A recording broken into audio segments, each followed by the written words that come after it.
لقرية لسورة قرية لنارنزي لدرنزي للمويه مال من مال باب من ياوات ويبام شرق ويا دبر دوك في الشوباية في الشوباية ما ورا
هناڵین دێ دەڵێن شاینا و گوڵان ڕۆی ئەیەمان ئێمان ئەیەمان ئێمان ئەیەمان ئێمان لە مەیخانان سەدای شیندێکەوە پیری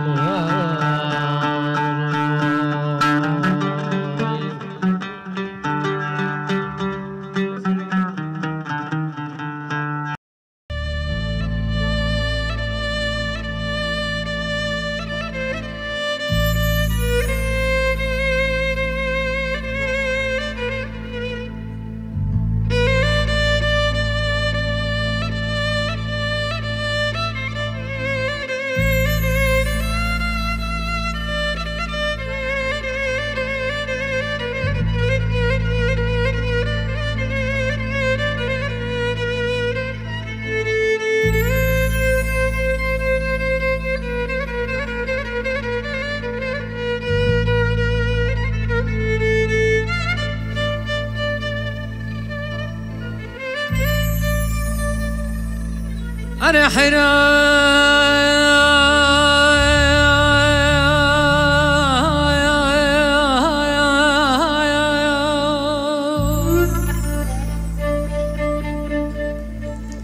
بابا حيران دريم بتساوي مني خانة ويراني برونة بجني باريك وقد وقامتي شيرين سندزوانا وشيدي تول الريكور وقتاري ئەوە دەمگۆتە نازار حەیرانەکێ خۆم دوو نێوارێ لە بۆ مەناردی گوارەی پێنجگۆ بەکاریتە ئەیامان و سەدامان سەزاران لەگە گوێیەکەی خرخارێ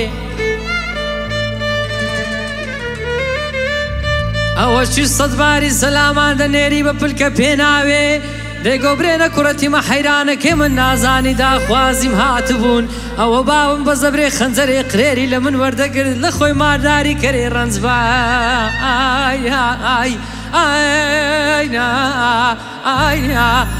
ئای خەسارێ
بابا حيران دري مبروك بويواري سري من سندي شدري من بلي ولي وحيران دري سري من سندي شدري من بلي ولي وايو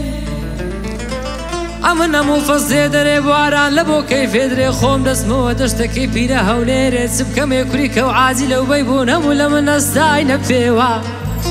مانگو نازار سبارت بدو ساوي بجلي باريك وقد وقامت شيرن وبرزمي سوري بخنا دريمني خانة ميران وركب واري راخا آي آي آي آي آي آي خلي واو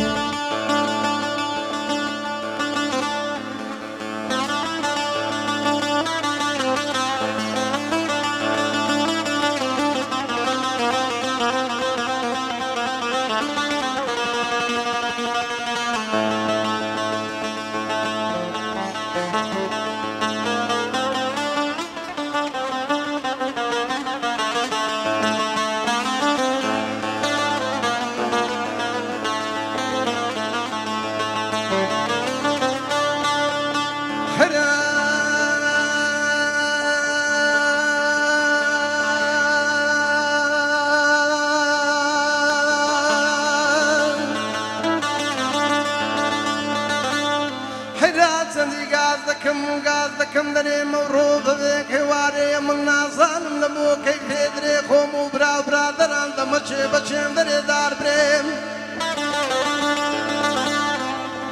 ئەدی براینانم دەگوت کاو لە گوندەکەیمە لە منە و بەرەو بەراوا کۆشک و بارەخانەی ماری بابی نازدارەیرانێ لە من بە تاق و پەنجەرا ئەمە سێوەکە مەردا و سەر ئەو سەرا چاوی ئەو ساڵم بابەی گەڵە ڕەشەد و ڕۆی لەسەرا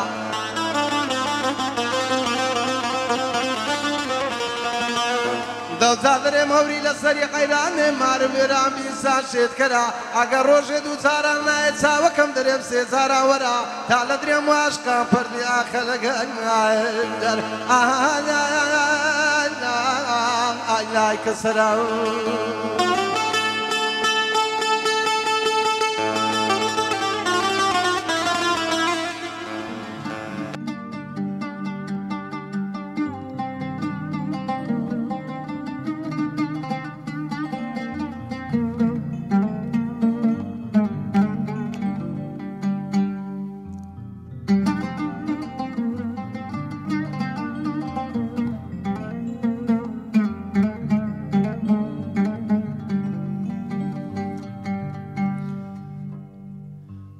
بابا درم بویوار حیرانوک لدور باره گردلان کی لبنی قاضی خانه و باشتپا جمله رئیسان داده نیشتن تکبیریانه کرلو کشتن حبیبا غیسیاوی مرده میدانه شیره چی مل بزن تیره بر میدان سرعی ناتنه لو کشتنه وی براله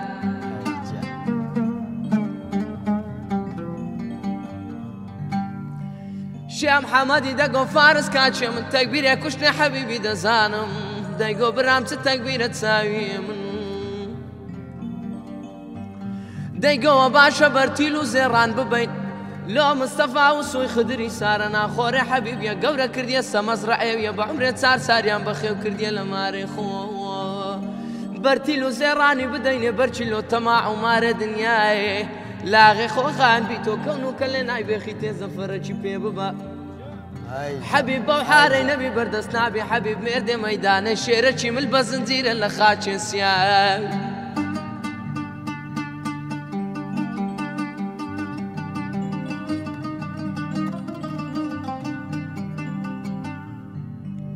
اديناري مكاتشي من بس بياني الله الله دوزا برتيلو زريان بردلو مصطفى وسوي خضري دك تعود كوربي مصطفى وشيلو تماع ومار دنياي بكوش ناغي خوتات يبري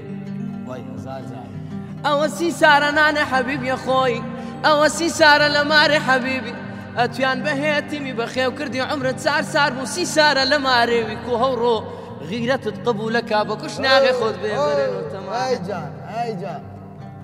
دو زاوتشي مصطفى تساوي وتماع ومار دنياي كدبك وشناغي خوات بري دايقو بالروسات باري سلام امنو لفارسا غيب كان سبياني لشكري خوبيني تكندشي وسور لقرو قرو على زورقا تابي علي بدن لشكري لنا ودابنن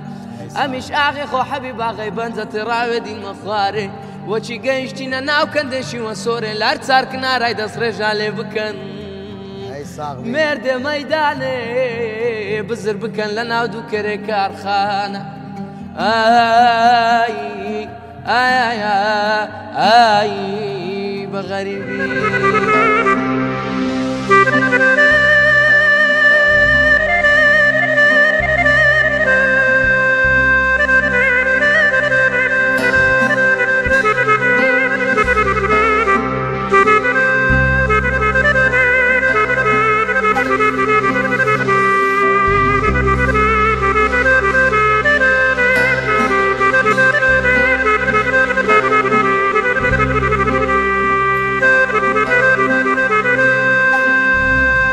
canım nedir ne kebe dile dünyay Aktoş bir neke sokakta da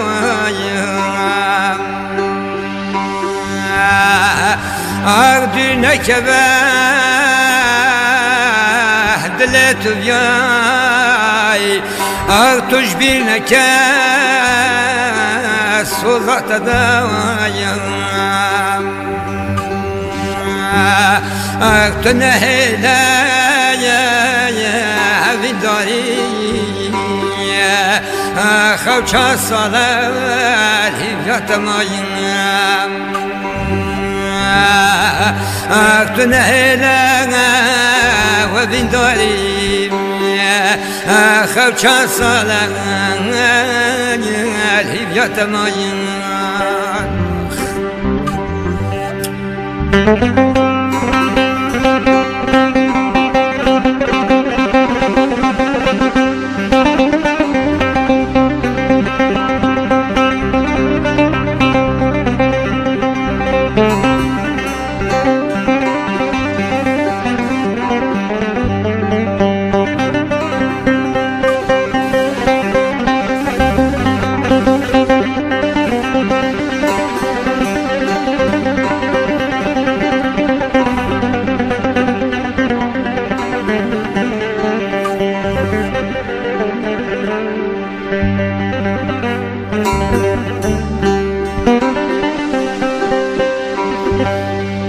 أين ديرنك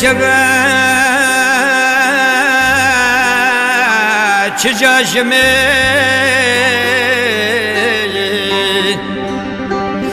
إن جانا من تجار لهي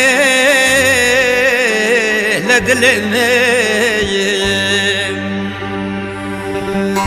أنا ديرنك تجاجمي تجار لهي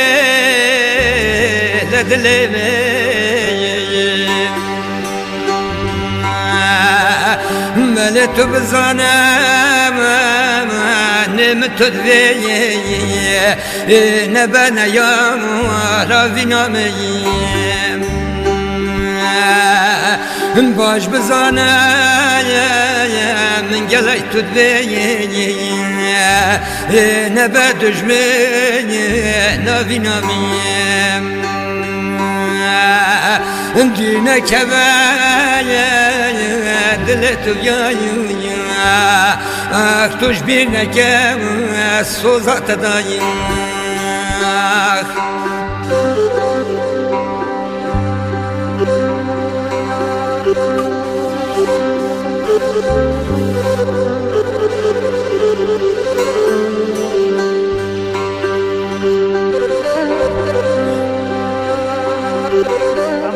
بەڕێوەبەرایەتی سەرپەرشتیکردنی پەروەردەی هاوڕێ لەگەڵ برایانی بەڕێزم سەرپەرشتیارانی پەروەردەی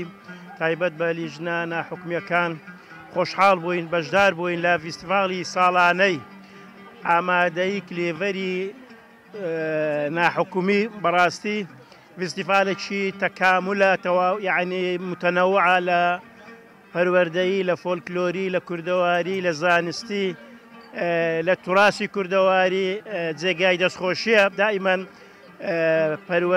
پەروەردە زیاتر جگە لە بابەتی زانستی و ئەکادیمی زۆر گرنگە بایەغ بە لایەنی پەروەردەیی و مێژوو و توراس و فۆلکلۆر و ئەو شتانەی کەوا پێویستە بەشەکە لە مێژوویمە زۆر گرنگە لە بۆ داهاتوومە وەکو هەرێمی کوردستان بتوانین کەوا قوتابیان ئاشنا بن بە تاریخ و توراسی خۆیان بلو ئەوەی بتوانین کەوا وەکو هەرێمی کوردستان وەکو قوتابیان وەکو مامۆستایان پەروەردە کۆڵەکەیەکی گرنگوی لە بۆ بنیاتنانی تاکێکی دروست تاکێکی بە ئیمکانیات تاکێکی خاوەن هەستی نیشتیمانی و نەتەوەیی و بەها بەرزەکان دەستخۆشی لە قوتابخانەی ئامادەی کلێڤەر لە هەموو ئەو کەسان دەکەین کەوا چاڵاکیان نواندیە لە قوتابیان لە دەستەی مامۆستایان لە دەستەی کارژێری بەڕاستی جێگای دەستخۆشیە جێگای خۆشحاڵیە فیستیڤالێکی تەواوکەرە یعنی هەموو جانیبەکان کە تازەش باسم کرد هەموو جانیبی پەروەردەیی و توراسی و فۆلکلۆری و زانستی و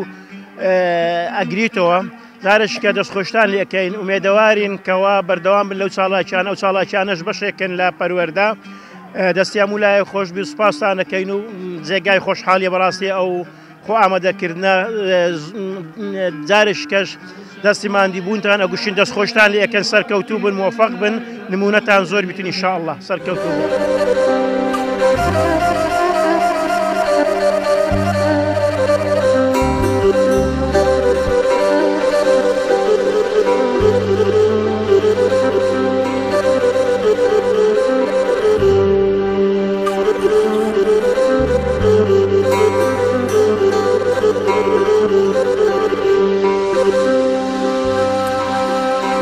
Ey canım nedir ne kebe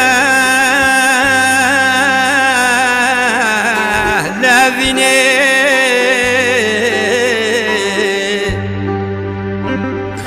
Aktı nehle hoş evjini Aktı ne kebe levini أختنا هلا خوش بجيني ولا مكن كي صوزا خوي وكي صوزا ممؤذني أخ ولا مكن كي صوزا أخوكي صوزا ممؤذني بلدنا كباب دلت بيامي تجبرنا كباب صوزا تداوي تنهلا أبين داري بچان سالة الهيبيات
أين دونك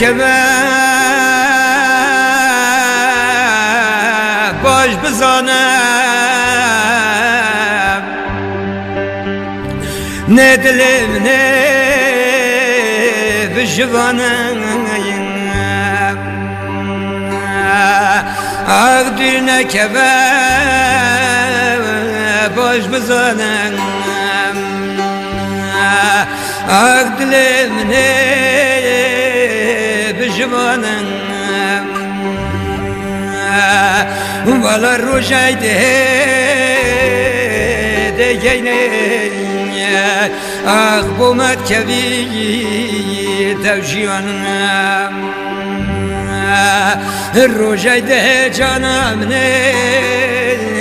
ديني أخبو مات كبير توجيانا أقدرنا كبان دلت وياي أقدرش بينا كان صوزات دايم أقدرنا هنا أفين داري خوشا صالة الهيبيات مايم خوشا صالة بندا تمام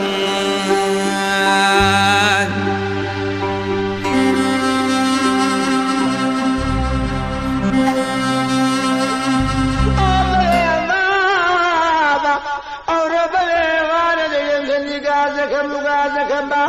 لم خاسد سارج جنب البنادان البنادنا لنوري لبود من يمبار شبه فراد لم خاسد سارج جنب البنادان لبود من يمقدر شلي من بحب البنادنا لنوري أمن سايا غدادا كم شباب مساوي كانوا كغزال كانوا سرخني شهر وشد لوريت ولد كامل قرازي لمرحبا أود دان مسوارا فرمي ما نقالوس كي تاجا قاضي يدريان يملك بنادي لدلا داك دخوري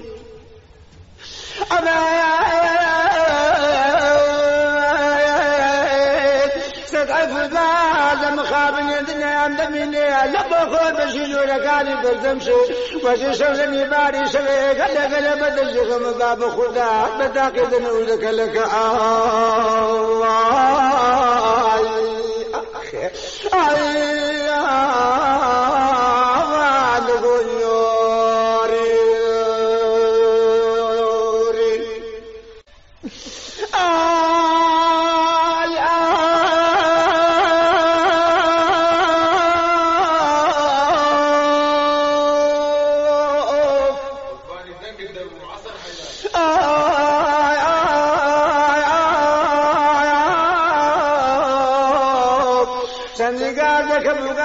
مر بحواري ديم غمضي اجتماع اولا لبخوذ خدا قبرات وعملي لبلومي عباسي زمجيلا والله ديم نعمل فريم زنجي هذا شيء لقوا يا مخوجي حمد سيدان نسوانا برمي ما نجانو كيتار لقاد يقول بشجور كانت البغم وغنبارات لقى يبدي يسوانا ساوك مريم لقى قاديات في الليل أعمل حنجين تشيد ساري بلكو قدني ذاتي بخاري لك مثال الرؤية بخوم الشبران العسل الندون والزاجي تسملي لك نوبخاتي لبخو قل بدل شيخ مباع زبال بن قباس ميراث سنيال بن مرام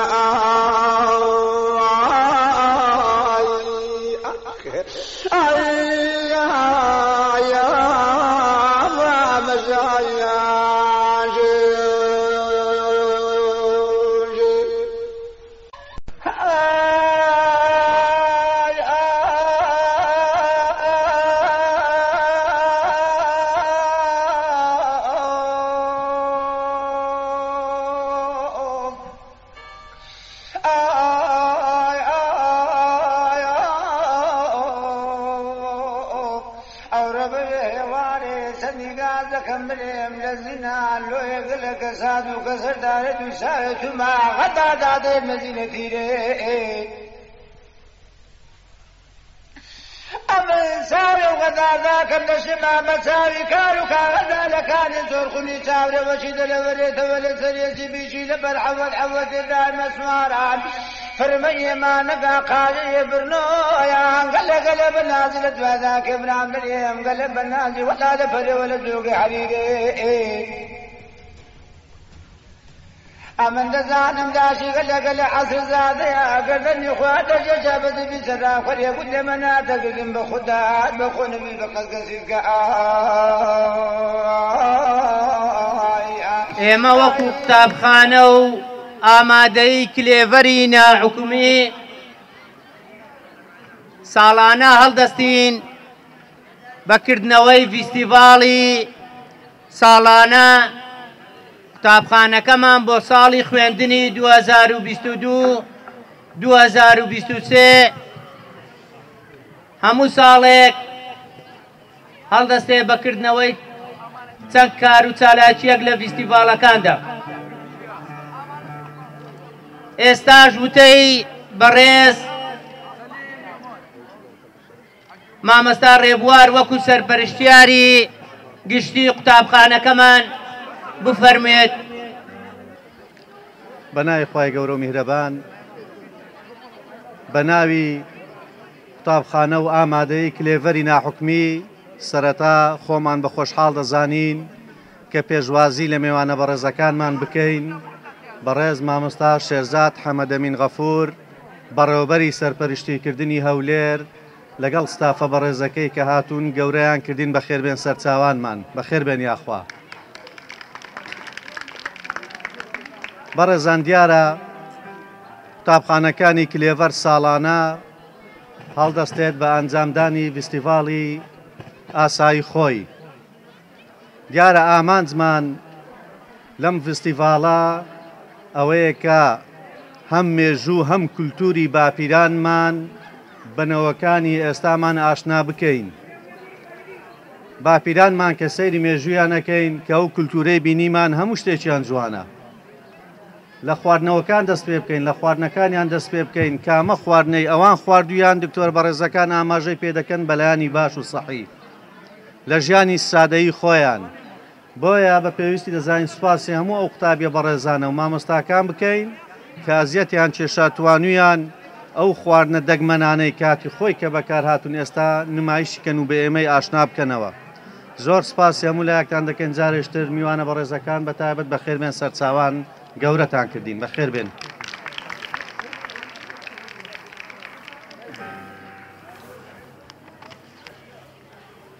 بەڕێزان، مامۆستایان و قوتابیانی خۆشەویست، فستیڤاڵەکەمان پێکاتبوو لە 2 ڕۆژ کە دوێنێ بوو ڕۆژی شەمە تایبەت بوو بە مامۆستایانی هەم باخچەیەکەمان هەم قوتابخانەی کلێڤەری بنەڕەتی هەم ئامادەی. ڕۆژی یەکشەم کە دەکا ئەم ڕۆژ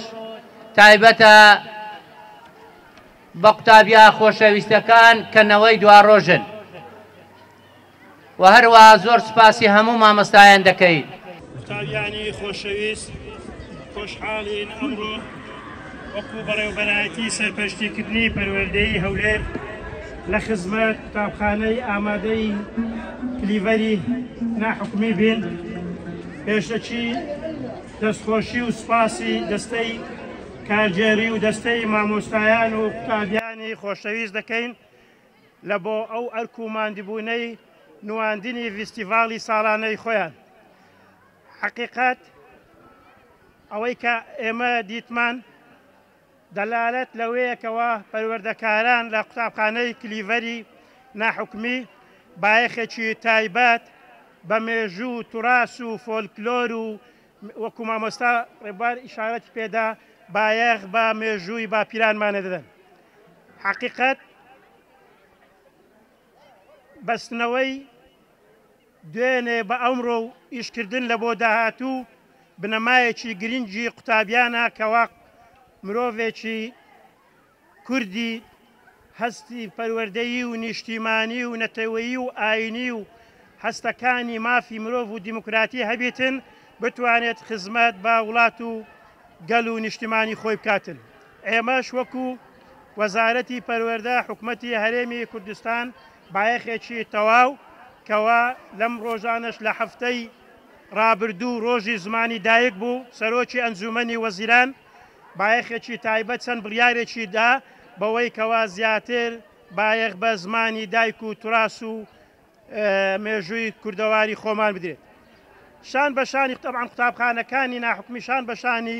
زانست و زمانەکانی دیکە، بەڵام ئەرکی سەرەکیانە بایەخ بە زمانی کوردی و مێژوو توراسی کوردی بدەن.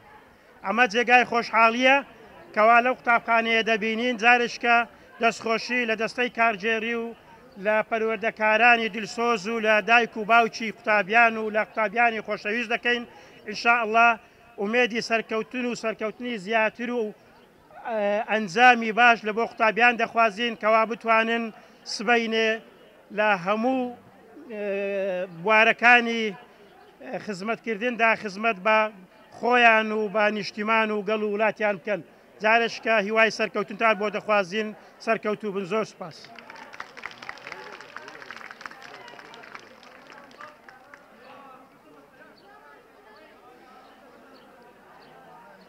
زۆر سپاس بۆ بەڕێز مامۆستا شێرزاد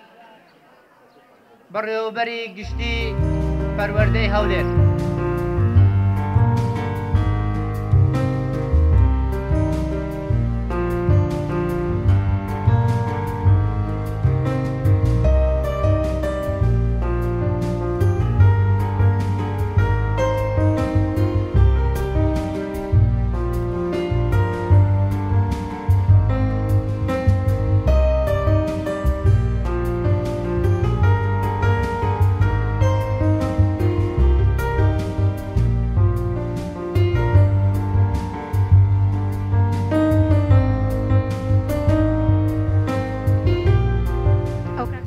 باشتر زۆر بەخێر بن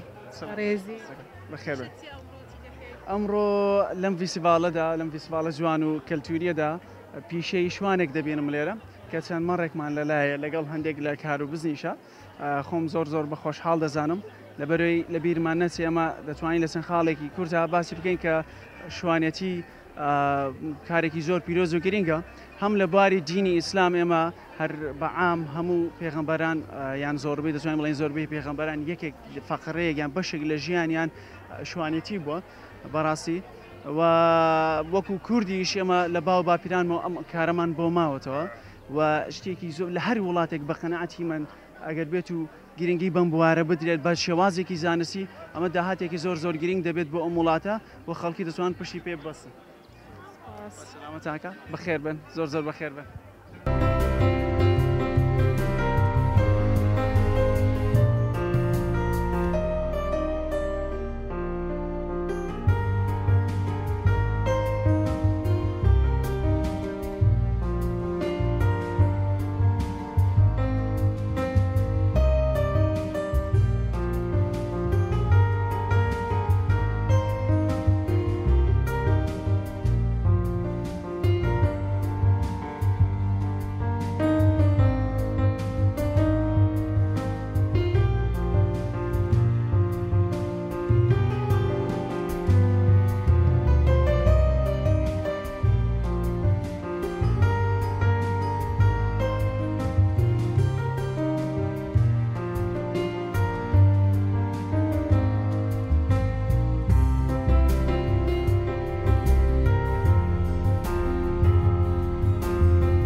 ئەو کاتە باشتر خێر بێ ئەمڕۆ چی دروستکە بە فیستیڤاڵی قوتابخانەی کلێڤەر تۆرکە و ساوەرم دروست کردیا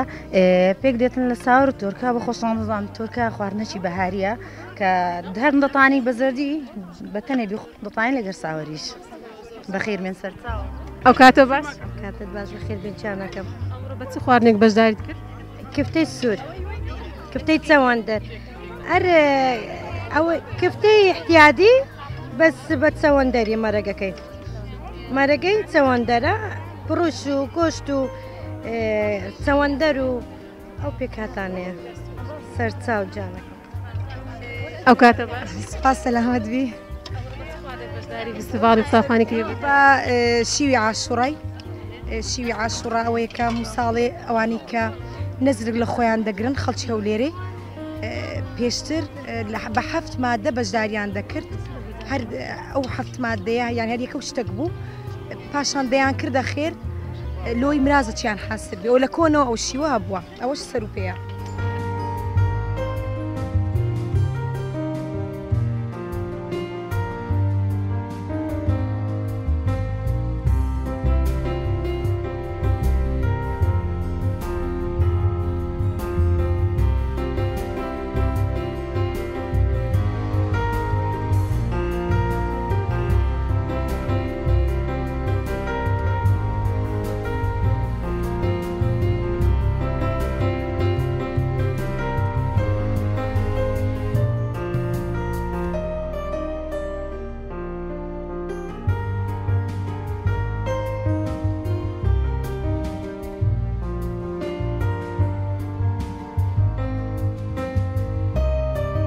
ئەو کاتە باش مامۆستای بەسەر چاوان ئەمڕۆ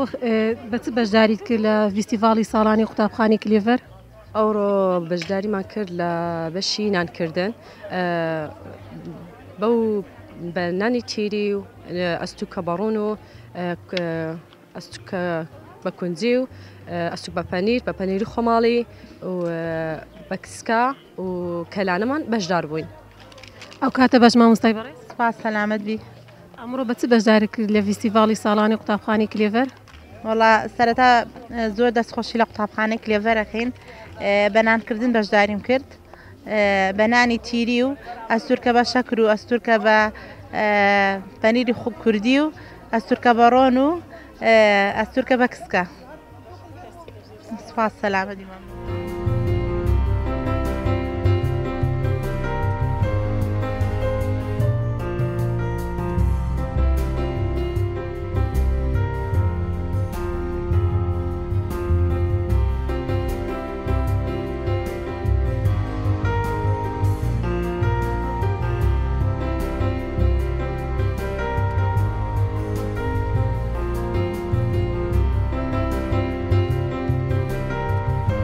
دا حەجی ئێستا خەریکی چ دەکەی؟ وەڵا ئاگرن هەر کردێ و منزەرن وەسەنە و ئاون تێ کردێ و گەن من تێ کردێەوە دەکوری هێشتا بڕەچمایە ئەداچێ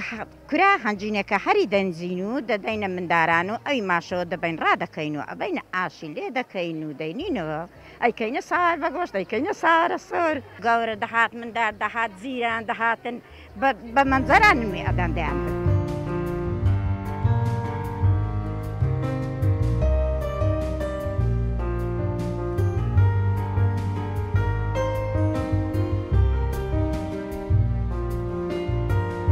مامۆستای بەڕێز ئەمڕۆ بە چ بەشداری کردیا لە فیستیڤاڵی ساڵانی قوتابخانەی کلێڤەر؟ بە هونەری سیرامیک ئەو قوڕەمان حەزر کردیە کە ئیشی لەسەر دەکەن چە شێوەیەکیشم دروست کردیە. هیوادارم بەدری ئامادەبووان بووی ئەو بینێرانە بی کە لێرە هاتینە و ئەنگشتە نافتانیش دەستان خۆش بی.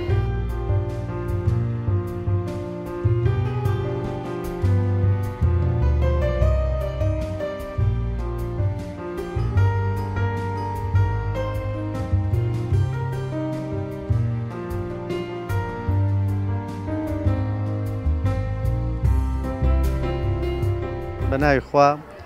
وەکو قوتابخانەکانی کلێڤەر هەم بنەڕەتی و هەم ئامادەی و باخچەی ئەمڕۆ هەڵسان بە فستیڤاڵی ساڵانەی خۆمان کە ساڵانە ئەم فستیڤاڵەیە ساز دەدەین. هەرچەند ساڵانی ڕابردوو لە مانجی چوار بوو ئیمساڵ هێنامانەتە پێش لە بەرچەند هۆکارێک و سوپاسی مامۆستا بەڕێزەکان دەکەن قوتابیانمان هەمویان بەشدار بوون و جیاواز لەگە ساڵانی ڕابردوو کە تەنها قوتابی هەڵدەستا بە ئامادەکردنی چالاکەکان بەڵام ئیمساڵ مامۆستایانیش پێیان خۆش لەگەڵیان لەگەڵ قوتابی خۆشەویستەکانیان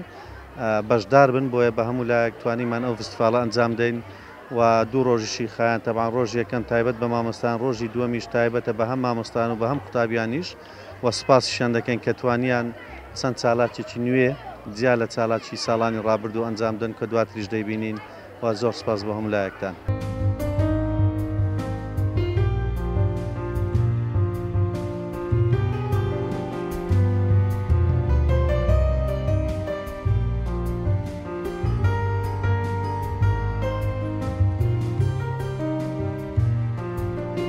هەموو ساڵێ قوتابخانەکەمان هەڵدەچێ بە سازدانی فیستیڤالی کەلەپور و کە پێکهاتووە لە جاجم و خواردنی فۆلکلۆری و مامۆستایان و قوتابیان پێکەوە بەشدار دەبن. ڕۆ هەستێکی زۆر خۆشە هەم قوتابیەکان ئاشنا دەکەینەوەی نوێمان ئاشنا دەکەین بە شتە کەلەپوریەکان کە باو باپیرانمان بەکاریان هینایە کە لە بۆچی بەکاراتەوە چۆن ژیانیان بەسەر بردە و ئێستا چۆن ژیان پێشکەوتووە و هەمیش کاتێکی خۆش وەکو گەشتێکی بەهارە لەناو قوتابخانەکەمان پێکەوە کۆ دەبینەوە. دەستخۆشی لە هەموو مامۆستا بەڕێزان و قوتابیە بەڕێزەکان دەکەن کە بەشدار بوونەوە و دەستخۆشی لە هەموو تاکەکان دەکەم کە ئەوەی بۆ فیستیڤاڵە ساوە و ماندی بە تایبەتی کارگێری بەڕێوەبەری قوتابخانەی کلێڤەر.